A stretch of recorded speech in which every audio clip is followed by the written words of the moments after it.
بسم اللہ الرحمن الرحیم۔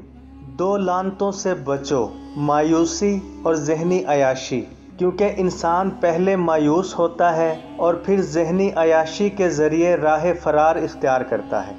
ایک جاسوس دشمن کے پورے لشکر کو شکست دے سکتا ہے اور ایک غدار اپنی پوری قوم کو شکست کی ذلت میں ڈال سکتا ہے۔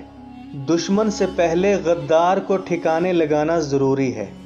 مجھے نظر آ رہا ہے کہ فلسطین کا خطہ امن سے ہمیشہ دور ہی رہے گا۔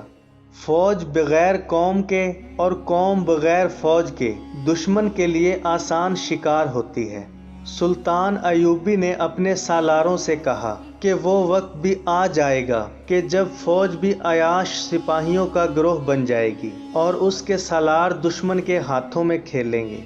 امت جان دینا جانتی ہے، یہ سرفروشوں کی امت ہے، مگر ایمان فروشوں نے ہمیں زنجیریں ڈال رکھی ہیں۔ سلطان صلاح الدین ایوبی نے اپنے حکام سے کہا کہ مجھے یہ نظر آ رہا ہے کہ دشمن ملت اسلامیہ میں غدار پیدا کرتا رہے گا، اور وہ دن آ جائے گا جب غداروں کی گردنیں مارنے والے یعنی کہ عظیم جنگجو، عظیم سپاہی، وہ بھی دشمن کو دوست کہنے لگیں گے۔